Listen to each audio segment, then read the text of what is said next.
ठाणे वर्तमानमध्ये मी नितीन बोरसे आपलं पुन्हा एकदा हार्दिक स्वागत करतो। सादर करीत आहोत आजच्या ठळक बातम्या। गेल्या अनेक दिवसांपासून प्रतीक्षेत असलेला 10वीचा निकाल आज अखेर लागला। 10वीच्या परीक्षेमध्ये देखील 12वीच्या परीक्षेप्रमाणेच मुलींनी बाजी मारली आहे।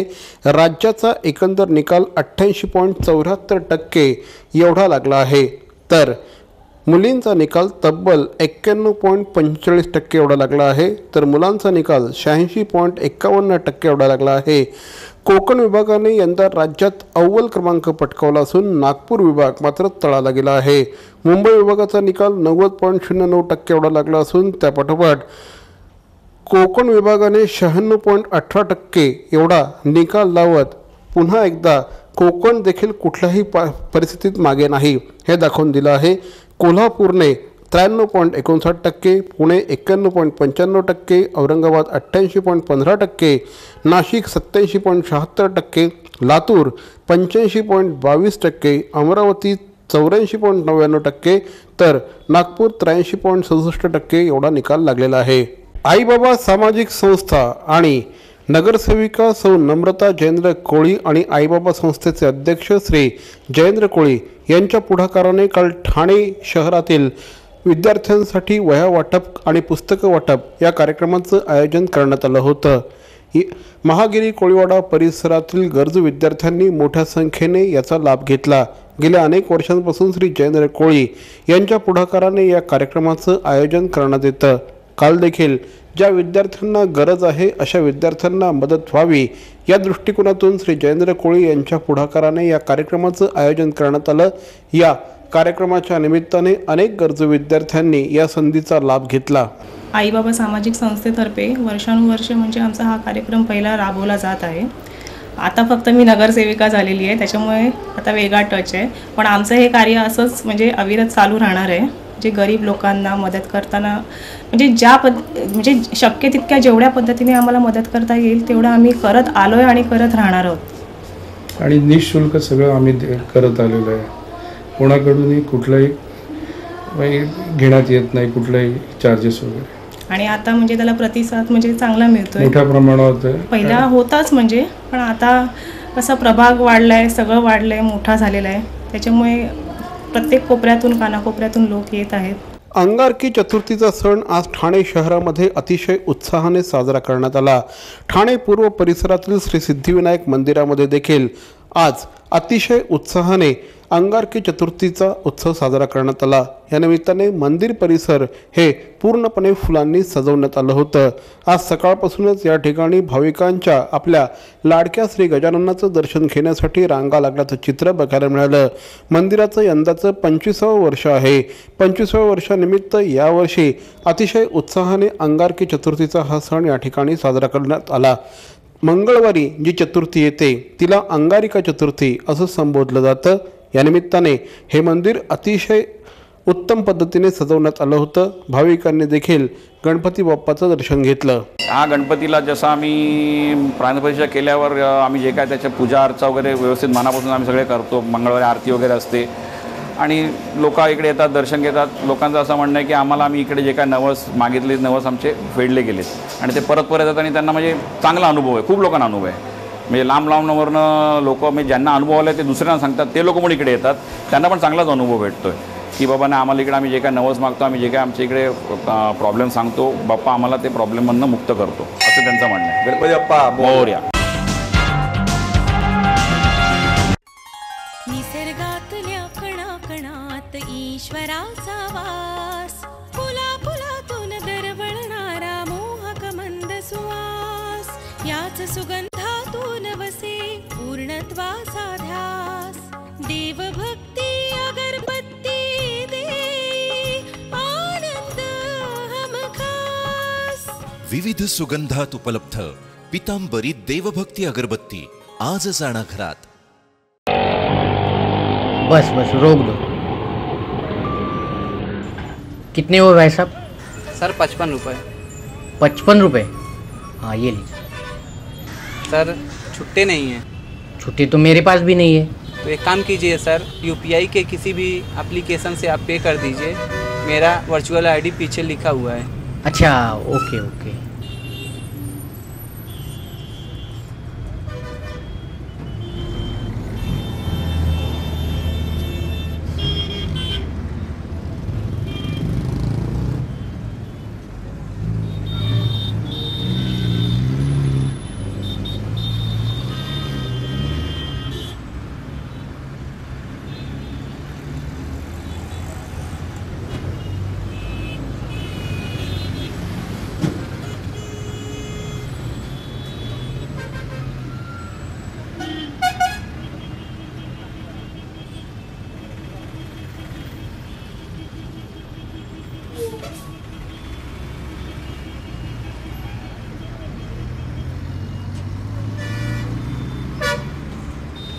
हम यूपीआई को सपोर्ट करते हैं। मेरा देश, मेरा देश, मेरा देश, मेरा देश बदल रहा है, आगे बढ़ रहा है।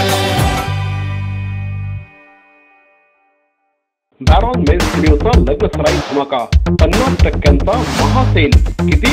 50% महासेल. हो, कुठल्याही कपड्यांवर चक्क 50% ऑफ. बॅरॉन मेन्स स्टुडिओ ठाणेकरांच्या सेवेत पुन्हा एकदा नव्या रूपात, नव्या रंगात. अधिक व्हरायटी आणि तत्पर सेवेसह Baron men's studio. Ethnic men's वेअरचे भव्य showroom. Blazer suits, sherwani, Jodhpuri, Indo western, kurta suits, formal, party wear, shirts आणि ट्राउझर्सचे भव्य दुमजली शोरूम. बॅरॉन men's studio. पुरुषांच्या खरेदीचा एक वेगळा अनुभव. चला तर मग वाट कसली बघताय, सहभागी होऊ बॅरॉनच्या 50% महासेल मध्ये. बॅरॉन मेन्स स्टुडिओ, आमंत्रण हॉटेल जवळ, जिल्हा परिषदेसमोर, स्टेशन रोड, ठाणे. दूरध्वनी 02225304837. बॅरॉन मेन्स स्टुडिओ. ठाणे शहरामध्ये काल वादळी वाऱ्यांसह सोसाट्याच्या वाऱ्यासह ठाणे शहरामध्ये पाऊस झाला. खऱ्या अर्थाने मान्सूनचं आगमन काल ठाणे शहरामध्ये झालं असं म्हटल्यास वावगं ठरणार नाही. पहिल्या पावसामध्ये चिंब भिजण्यासाठी ठाणेकर नागरिकांनी देखील त्यानंतर पहिल्या पावसाचा आनंद लुटला. मात्र चाकरमान्यांचे सायंकाळच्या वेळेस पाऊस आल्याने काही प्रमाणामध्ये हाल झालेले असले तरी ठाणेकर नागरिकांनी या पावसाचं स्वागतच केलं. मात्र पहिल्याच पावसामध्ये काल ठाणेकर नागरिकांना चांगलाच फटका बसला. काल अनेक ठिकाणी वीज जाण्याच्या घटना घडल्या होत्या. त्याचप्रमाणे काही ठिकाणी वृक्ष उन्मळून पडण्याच्या घटना देखील घडल्या. परिवहन सेवा सदस्य आणि शिवसेनेचे नौपाडा विभाग प्रमुख श्री प्रकाश पायरे यांच्या पुढाकाराने गेल्या अनेक वर्षांपासून गोरगरीब गरजू विद्यार्थ्यांसाठी वह्या वाटप कार्यक्रमाचं आयोजन करण्यात येतं. गेल्या 10 वर्षांपासून अव्याहतपणे प्रकाश पायरे यांच्या पुढाकाराने हा उपक्रम सुरू आहे. श्री प्रकाश पायरे यांच्या पुढाकाराने सुरू असलेला हा उपक्रम काल देखील राबवण्यात आला. यावेळेस विद्यार्थ्यांना वह्या वाटप करण्यासाठी महापौर सौ मीनाक्षी शिंदे, सभागृह नेते श्री नरेश म्हस्के, माजी नगरसेवक श्री भास्कर पाटील, परिवहनचे सभापती श्री दशरथ यादव यांच्यासह अनेक मान्यवर उपस्थित होते. गेली 10 वर्ष शिवसेना नौपाडा विभागातर्फे स्वस्त वह्या विक्री हा उपक्रम राबवत आहोत. ब्रँडेड कंपनीचा माल, सुंदरम कंपनीचा माल आम्ही या लोकांपर्यंत पोहोचवतो. कंपनीची ज्या रेटने आम्हाला माल देते त्याच रेटने आम्ही लोकांपर्यंत हा माल पोहोचवतो. गेली 10 वर्ष हा उपक्रम राबवत असताना आमच्या असं लक्षात आलं की जवळजवळ लोकांना 40% ऑफ. जर आम्ही 10 लाखाचा माल विकला तर लोकांना 4 लाखाचा फायदा याच्यामुळे होतो. आणि बरीच म्हणजे अख्ख्या ठाणे शहरातली सगळी माणसं आमच्या इथे येतात. तुम्ही आता शूटिंगला आला, तुम्ही बघितलं असेल की कळवा, मुंब्रा देवा, लोकमान्य नगर या सगळ्या ठिकाणी ठाणे शहरातली सगळी माणसं इकडं वह्या घेऊन जातात. मरावे परी अवयव रूपी उरावे. अवयव दानाचा हाच संदेश जनसामान्यांपर्यंत पोहोचवण्याचा संकल्प घेऊन निघाले आहेत ज्येष्ठ समाजसेवक माननीय नानजीभाई खिमजीभाई ठक्कर ठाणावाला. त्यासाठी काढण्यात आली एक भव्य दिव्य रॅली. अवयव दानासाठी सुरू आहेत ठिकठिकाणी जनजागृती सभा. लक्षात ठेवा, आपला अवयव दानाचा संकल्प वाचवू शकतो कुणाचे तरी प्राण, दूर करू शकतो कुणाचं तरी अपंगत्व अगदी कायमचं, फुलवू शकतो अनेकांच्या संसारात सुखाचे बगीचे. अवयवदानाच्या या महायज्ञात सहभागी व्हा. समाजरत्न श्री नानजीभाई खिमजीभाई ठक्कर ठाणावाला यांच्या पुढाकाराने जनहितार्थ प्रकाशित.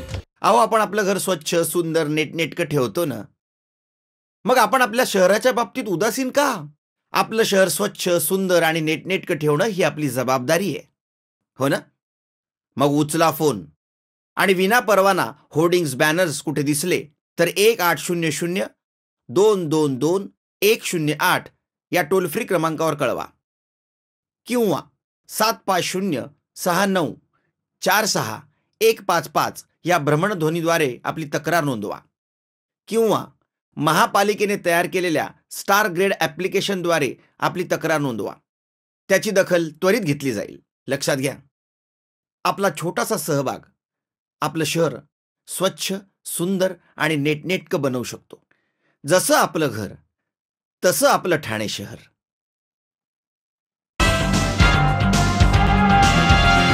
दहावीच्या परीक्षांचे निकाल आज लागलेले आहेत. 12वीच्या परीक्षांचे निकाल सुद्धा लागलेले आहेत आणि एकंदरीतच करिअर कशावर करायचं याकडे आता विद्यार्थ्यांचा फोकस खूप मोठ्या प्रमाणात निर्माण झालेला आहे.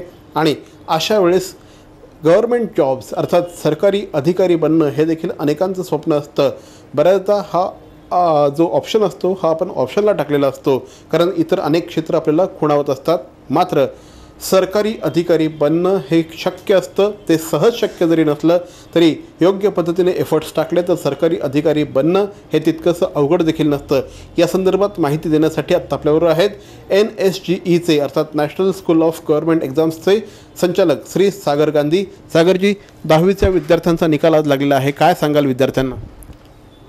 सर्वप्रथम 10वीच्या सर्व विद्यार्थ्यांचा माझ्याकडून अभिनंदन. त्यांना नक्कीच भरपूर घवघवीत यश मिळालेलं असेल आणि काही दिवसांपूर्वी 12वीचे निकालसुद्धा लागलेले आहेत. सर्वांचं अभिनंदन. आणि गव्हर्मेंट एक्झामिनेशन्समध्ये केंद्रीय आणि राज्य सरकारच्या गव्हर्मेंट एक्झामिनेशन्समधून लवकरात लवकर त्यांनी अधिकारी व्हावं ही शुभेच्छा. एकंदरीतच जवळपास NSGEचे 750 विद्यार्थी आजपर्यंत MPSCमध्ये एक्झाम्स देऊन ते अधिकारी बनलेले आहेत. 7,500पेक्षा जास्त विद्यार्थी हे बँकिंग, स्टाफ सिलेक्शन आदी परीक्षांच्या माध्यमातून अधिकारी बनलेले आहेत. या सगळ्या संदर्भात बऱ्याचदा असं बोललं जातं की MPSC खूप अवघड आहे. खरंच खूप अवघड आहे? MPSC ही अवघड आहे, नक्कीच अवघड आहे. पण अवघड आणि सोपं या दोन्ही रिलेटिव्ह टर्म्स आहेत. जर तुम्ही एखादी गोष्ट परत जर रिपीट करत असाल तर एखादी सोपी गोष्ट, एखादी अवघड गोष्ट सुद्धा तुम्हाला सोपी वाटायला सुरुवात होते. सो तुमचे प्रयत्न जितके जास्त असतील तितकी तुम्हाला गोष्टी सोप्या वाटायला लागतील. प्रयत्न जितके कमी असतील तितक्या तुम्हाला गोष्टी अवघड वाटायला लागतील. असं म्हटलं जातं की हा जो अभ्यास आहे हा खूप वास्ट आहे. खूप खूप खूप मोठ्या प्रमाणात त्याच्यामध्ये विषय कव्हर केलेले असतात. दिवस अभ्यास करावा लागतो. काय सांगाल? नक्कीच दिवस अभ्यास करायला पाहिजे, पण दिवस अभ्यास करायची गरज नाही आहे. मला तुम्हाला घाबरवायची बिलकुल इच्छा नाही आहे. पण याच्यामध्ये जो अभ्यासक्रम आहे या अभ्यासक्रमाला परीक्षेसाठी आपण तो अभ्यास करतोय ही मानसिकता न ठेवता तो विषय मला समजून घ्यायचा आहे, त्या विषयात मला इंटरेस्ट आहे या दृष्टीने जर अभ्यास केला तर ती गोष्ट कधीच कंटाळवाणी वाटत नाही आणि आपण एफर्ट्स घेतोय किंवा आपण मेहनत करतोय असं फीलच येणार नाही तुम्हाला. You will enjoy the studies and that's the real game, that's the real principle to get selected. काय अभ्यास असतो साधारणपणे याच्यामध्ये? जर आपण राज्यसेवेबद्दल बोललो तर राज्यसेवेमध्ये पूर्व परीक्षा, मुख्य परीक्षा आणि मुलाखत या ज्या 3 स्टेजेस आहेत त्याच्यामध्ये अंदाजे जर आपण बघितलं तर मेनली सामान्य अध्ययन हा विषय खूप महत्त्वाचा आहे, ज्याच्यामध्ये इतिहास, भूगोल, राज्यशास्त्र, अर्थशास्त्र, विज्ञान आणि तंत्रज्ञान आणि वातावरण असे सगळे विषय त्याच्यामध्ये असतात. हे सगळेच विषय आपण ऑलरेडी अभ्यासलेले आहेत, फक्त आपल्याला याचा अभ्यास अजून डिटेलमध्ये करणं गरजेचं आहे. आणि म्हणून त्याची एक प्रॉपर आखणी करून टाइमटेबल बनवून स्टेप बाय स्टेप जर रेग्युलरली अभ्यास करण्यात आला तर यश नक्कीच मिळते. साधारणपणे कुठल्या विषयांचा याच्यामध्ये तुम्हाला गोडी असली पाहिजे? तुम्हाला रेग्युलॅरिटी असायला हवी, पहिली गोष्ट. दुसरी गोष्ट म्हणजे समाजासाठी काहीतरी करण्याची भावना जास्त महत्त्वाची. विषय कोणताही असो, सोपा वाटत असो किंवा अवघड वाटत असो, आपण ती गोष्ट आत्मसात नक्कीच करतो.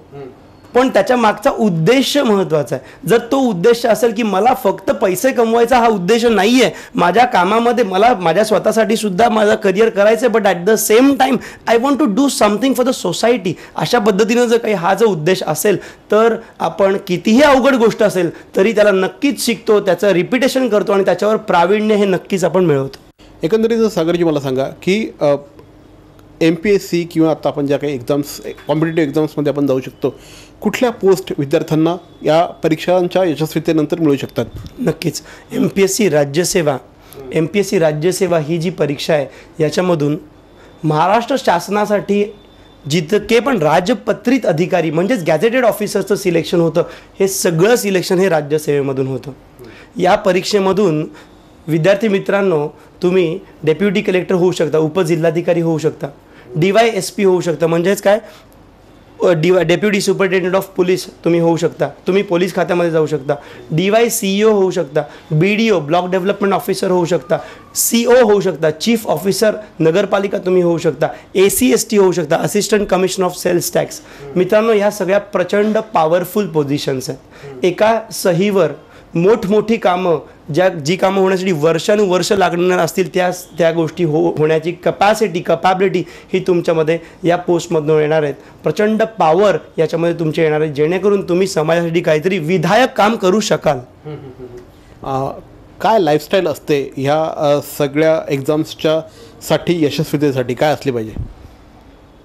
विद्यार्थ्यांची लाईफस्टाईल हेच विद्यार्थ्यांच्या यशाचं गमक आहे याच्यामध्ये खरं सांगायचं तर. कारण की जो विद्यार्थी ठरवून करतो आज मी अभ्यास करणार, तो विद्यार्थी उद्या अभ्यास करेलच याची शाश्वती नसते. पण जसं आपण रोज सकाळी नाश्ता करतो, दुपारी जेवतो, संध्याकाळी आपण जेवतो, त्याचप्रमाणे जर विद्यार्थ्यांनी ठरवलं की रोज मी क्लास अटेंड करणार आहे, रोज मी सेल्फ स्टडी करणार आहे, रोज मी माझे डाऊट्स विचारणार आहे, रोज मी जे पण आज शिकलो त्याची उजळणी करणार आहे, या सगळ्या गोष्टींची जर लाईफस्टाईल जीवनशैली जर बनवली गेली या गोष्टीला, तर तुम्हाला एक्स्ट्रा एफर्ट्स घ्यायचे, एक्स्ट्रा प्रयत्न घ्यायची गरजच पडत नाही. आणि नंतर तुम्हाला स्वतःलाच कळत नाही की तुम्हाला सक्सेस कधी मिळालं. सहज हसत खेळत MPSC मध्ये तुम्ही सिलेक्ट होऊ शकता. जाता जाता काय सांगाल? माझ्याकडे नेहमीप्रमाणे वेळ कमी असतो, पण तरीही लोकांपर्यंत विद्यार्थ्यांपर्यंत इन्फॉर्मेशन पोहोचवण्याचा माझा प्रयत्न असतो. जाता जाता काय सांगाल? नक्कीच सगळ्यात आधी मी ठाणे वर्तमानचं अभिनंदन करेन की हा एक विधायक इनिशिएटिव्ह त्यांनी सुरुवात केलेला आहे, जेणेकरून लोकांपर्यंत ही सगळी माहिती पोहोचते जी लोकांना माहिती नसते. मला विद्यार्थ्यांना एकच गोष्ट सांगायची, विद्यार्थी मित्रांनो, पुढची 5 वर्ष ही तुमच्या आयुष्यातले सोनेरी क्षण आहेत. हे गोष्टी बिलकुल वाया घालवू नका, हा वेळ वाया घालवू नका. आणि जे पण तयारी सुरू करायची ते लवकरात लवकर सुरू करा. विचारवंत होण्याआधी निर्णयवंत होणं जास्त महत्त्वाचं असं मला वाटतंय. त्यामुळे लवकरात लवकर डिसिजन घ्या आणि फटाफट लवकरात लवकर सुरू करा तयारी. NSG तर आम्ही तुमच्या सेवेमध्ये नेहमीच हजर आहोत आणि बाकीच्या गोष्टींसाठी सुद्धा कुणालाही अजून ह्याच्या व्यतिरिक्त सुद्धा जर काही माहिती हवी असेल आम्ही इथे नेहमीच अवेलेबल आहोत. You can always count on us. तर हे होते श्री सागर गांधी, NSG अर्थात नॅशनल स्कूल ऑफ गव्हर्नमेंट एक्झाम्सचे ते डायरेक्टर आहेत. आणि जसं त्यांनी सांगितलं की विचारवंत होण्याच्या आधी निर्णयवंत व्हा. एक डेफिनेटली एक ज्याप्रमाणे अर्जुनाला फक्त पक्षाचा डोळा दिसत होता, त्याप्रमाणे आता स्वतःचं ध्येय ठरवण्याची वेळ आलेली आहे. कुठल्याही क्षेत्रात ध्येय ठरवा, मात्र ते ठरवणं खूप इम्पॉर्टंट आहे. सागर, आमच्याशी बोललात त्याबद्दल धन्यवाद. Thank you so much. थँक्यू. आणि तुमचं सुद्धा अभिनंदन, खूप खूप अभिनंदन. थँक्यू. तर मंडळी, या होत्या आजच्या ठळक बातम्या. यूट्यूब चॅनलच्या माध्यमातून देखील आम्ही आपल्या भेटीला येतो आहोत. यूट्यूबला देखील आपण प्रचंड प्रतिसाद देत आहात. तेव्हा आमचं हे यूट्यूब चॅनल आपण लाईक करा, शेअर करा आणि सबस्क्राईब करा. हे अर्थातच आपल्याला सांगायची गरज नाही, मात्र तरीही करा. पुन्हा एकदा भेटूया याच ठिकाणी याच वेळी. तोपर्यंत धन्यवाद. जय हिंद, जय महाराष्ट्र.